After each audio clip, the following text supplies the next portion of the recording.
Kumusta kayo? Ngayon, pag-uusapan natin ang isang napakalalim na tanong na mula pa sa mga kasulatan. At ito ay tungkol sa eksaktong timing ng isang pandaigdigang krisis na matagal nang ipinopropesiya. Ito talaga yung tanong, di ba? Kailan ba talaga?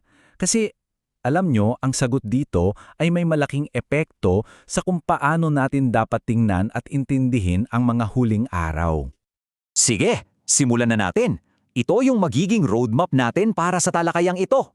Uunahin natin yung signal, yung hudyat ng pagsisimula. Tapos, titingnan natin yung framework ng huling 7 taon at yung isang parirala na nagbigay daan sa dalawang magkaibang pananaw. Mula doon, ilalatag natin yung timeline ayon sa source natin. At sa huli, pag-uusapan natin kung bakit ba talaga ito mahalaga. Okay, so paano ba magsisimula ang lahat ng to? Meron bang isang specific na event, isang trigger na sinasabing siyang magiging hudyat? Meron. Ayan, napakalinaw di ba? Dito mismo, sa sinabi ni Jesus, direktang-direkta niyang inugnay ang isang pangyayari, itong kasuklam-suklam na bagay na nagdudulot ng pagkawasak sa mismong simula ng malaking kapigatian. Ito na yon. Ito ang starting gun. So, para mas malinaw, ano ba itong kasuklam-suklam na bagay? Hindi ito basta isang ribulto lang. Ang tinutukoy dito, ayon sa ating source, ay isang tao mismo, yung anak ng kapahamakan. At ang gagawin niya, isang sukdulang kalapastangan. Papasok siya sa templo at idedeklara niya ang sarili niya bilang Diyos. Grabe. Okay, so naintindihan na natin yung trigger. Ngayon, ilagay natin yan sa loob ng isang mas malaking timeline. Kasi ang mga propesiya nagbibigay sa atin ng isang partikular na balangkas ng panahon para dito. Ito yung tinatawag na huling linggo. Isipin nyo ito bilang isang 7 taong yugto kung saan magaganap lahat ng huling kaganapan. At ang pinakaimportante dito na dapat nating tandaan ay nahahati ito sa dalawang 3.5-year na bahagi. Napaka-crucial niyan para sa susunod nating pag-uusapan. At dito na pumapasok yung sentro ng buong usapan. Kasi alam nyo, ang buong debate kung kailan ba talaga magsisimula ang kapighatian ay nakasalalay lang pala sa interpretasyon ng isang napakaikling parirala. Pakinggan yung maigi itong part na to, sa kalahati ng linggo. Ayan, ano nga ba ang ibig sabihin niyan?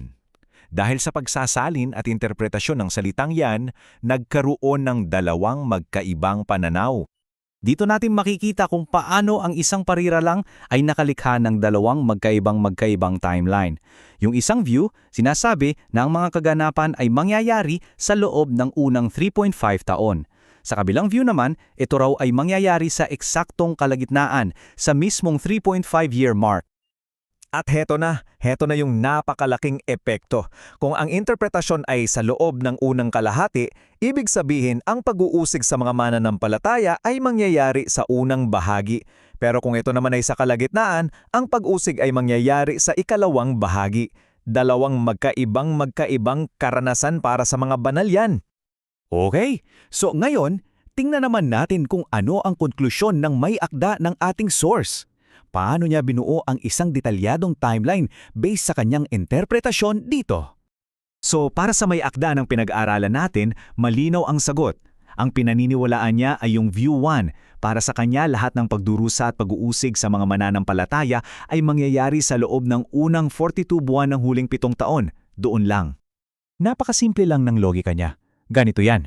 Kung ang unang pagkabuhay na mag-uli, yung pagkuha sa mga banal, ay nakatakda sa eksaktong 3.5-year mark.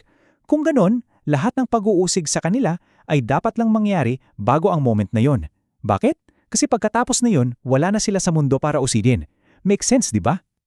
At heto, napakalinaw na ipinapakita ng chart na to ang buong timeline ayon sa may akda. Sa unang bahagi, nandoon ang pagsubok para sa mga banal. Pagdatang sa gitna, ang paglaya nila. At sa ikalawang bahagi, iba na ang usapan. Paghatol na yan sa mundo at sa mga umusig sa kanila. Kitang-kita natin ang pagkakaiba. Ngayon, para patunayan ang kanyang punto, ginagamit ng may akda ang tanong na ito para suriin yung kabilang pananaw. Kasi kung ang pag-uusig daw ay nasa ikalawang kalahati, may isang malaking butas sa logika niyan. Ito yung pinakapangunahing argumento niya. Paano magkakaroon ng 42 buwan o 3.5 taon na pag-uusig sa mga banal pagkatapos ng kalagitnaan kung kinuha na sila sa eksaktong sandaling iyon? Para sa kanya, ito ay isang malaking kontradiksyon kasi naniniwala siya na iisa lang ang unang pagbababuhay na mag-uli. At hindi lang yan, dagdag pa niya, yung ikalawang kalahati, panahon yan ng matinding pagkawasak dahil sa 7 salot. So paano mo maipapatupad ang isang organisadong global system of worship sa gitna ng ganitong kaguluhan? Para sa kanya, ang 7 salot ay paghukom sa mga kaaway, hindi pagsubok sa mga kaibigan ng Diyos. So, sa huli baka iniisip nyo, bakit ba natin pinag-uusapan to ng ganito kadetalye? Ano ba talaga ang practical na kahalagahan ng pag-alam sa tamang pagkakasunod-sunod ng mga pangyayari? Well, ang pinakamahalagang aral dito ay ang pagkakaiba ng tadhana. May panahon ng pagsubok para sa mga banal at may hiwalay na panahon ng paghatol para sa mundo. At ayon sa interpretasyong ito, yung pagkuha sa kanila sa kalagitnaan, yan na mismo ang katuparan ng pangakong paiikliin ang mga araw para sa mga hinirang. At tingnan nyo to, ang galing kung paano nagtutugma ang lahat.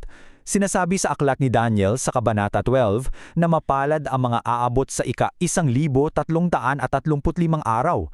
At kung ang malaking kapigatian ay magsisimula sa simula ng huling linggo, ang ika-1335 araw ay halos eksaktong tumutugma sa panahon ng unang pagkabuhay na mag-uli.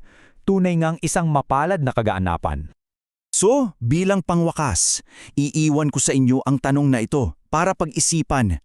Kung mas malinaw na natin ngayong naiintindihan ang timeline ng mga propesiya, paano nito dapat baguhin ang mga desisyon natin, ang mga prioridad natin, at ang pananampalataya natin? Ngayon, sa kasalukuyan. Hanggang sa susunod.